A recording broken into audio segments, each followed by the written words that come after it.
was a hot evening on the island of Sodor, and the engines who weren't working were ordered to stay in the shed. This caused tempers to run high. If we have another day like this, I might as well retire. It's boiling in here and I have nothing to do. I can't stand it! Well, James, I think it'd be much better for all of us if you stopped your whining. I'll give you something to whine about, yo square wheel. Quiet, both of you. I know this heat is unbearable, but we don't need you arguing to make it worse. Edward thought for a moment. To pass the time, would anyone want to hear a story? Yes, please, Edward. Oh no, not one of your old stories again. They never end! Oh, be quiet, James. Go on, Edward, tell us. Very well then, you two. But I will warn you, this story isn't for the faint of heart. Whatever, just start this bloody story already. I feel my paint melting! And this was the story Edward told.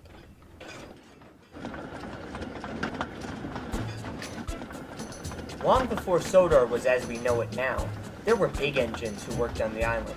They didn't have any use for small engines like you, Percy, or Thomas. Ha! We should be more like the olden days. Quiet, James. Sodor needed large engines because there were only a few towns and lots of wilderness in between. I arrived not long before the war, and those big engines didn't like me. Except for one. He arrived a few weeks after I had. What was his name? Edward smiled, thinking about his old friend. His name was Hiro, and he was from Japan, a faraway country. Anyway, Hiro arrived a few weeks after I had. He was new to the island and didn't speak English very well. The other big engines didn't like him either.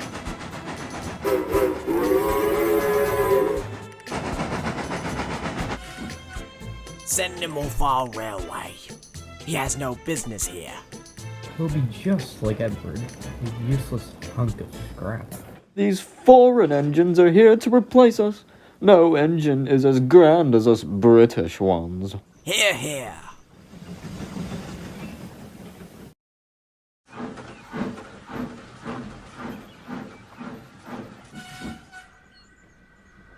One night, I was resting in a siding. It was freezing outside, but the crude shed didn't have enough berths to house me. I wish I was there. I'd give anything to be frozen like an ice cube. I didn't find it fun, James. I was sitting on the siding freezing when Hiro saw me. He seemed like a nice engine, but we had never spoken before. Hello, Edward? Goods engines never spoke to shunting engines like Thomas and I. Good evening, Hiro. It's Edward. I see you've been getting better with your English, though. Why are you out here? I had a late delivery. Why are you out here? It's pretty, chilly, as you guys here say. The sheds are full, and since I'm the smallest, I'm also the first to go. What a shame. There is no, respect in this place. Don't worry, there's many nice engines. Just not here at Vickerstown. Hiro and I chatted throughout the night. It took my mind off the cold. That next morning, a big blue engine, they called them 09580324588032485429038098123423, passed by my siding. Talk about dated. These older antiques should be replaced in museums. Keeping a K2 around. Reminds me of a certain blue express engine. Why did they keep you around if you were old, Edward? The railway was going through difficult times in 1919. Thomas and I were the only engines they could afford to do the shunting. Hiro was on a tour from Japan, so they were able to use him free of charge. Sir Topham Hatt should learn a lesson or two from this.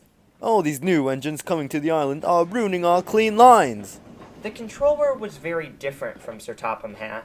He wasn't a mean man, just, well, shrewd and maybe a bit empathetic. Come on, K2. We have to work to get done here. No time for socializing with other engines. That's how it went every day. If I made one mistake, I would have been scrapped.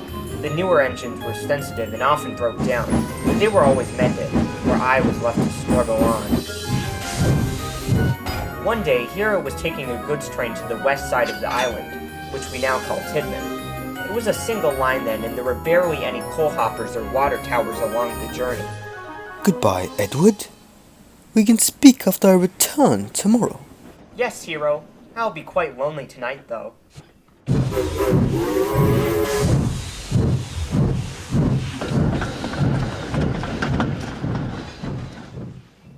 But that night I wasn't alone, for the manager came running to the shed not far away from my siding. Number 51 has had an accident halfway to his destination. We need one of you to rescue him. Oh, my loose wheel is bothering me again. Sir, you can't expect us to be able to rescue him out of there. That's gonna be such a long journey. I can, sir. That's good. Hurry, K2. Collect the crane and move as fast as you can. Ha!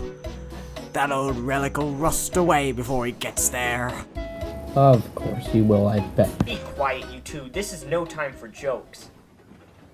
And I steamed away to find Hiro.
I soon arrived at the spot where Hiro had crashed.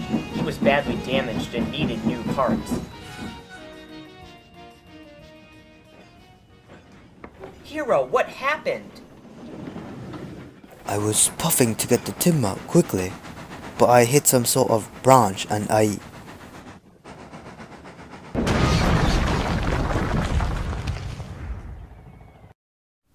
Oh dear.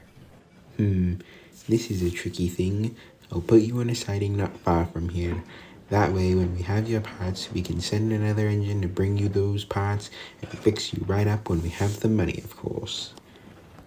Thank you, sir. I shunted Hiro into a siding, and that was the last time I ever saw him. Well, that's not a happy ending. Most stories aren't, Percy. Still, though, that's how it ends, Edward. I'm afraid so. We never got the parts from Japan, so we never went to look for him. To add on to that, we don't know where he is now. That's awful. Indeed. Oh, well, would you look at the time? It's almost 9. I think I'll call it a night. Good night, everyone. Good night. Good night. Yeah. Good night. But James couldn't stop thinking about Hiro. I wonder what he'll do next. Don't you?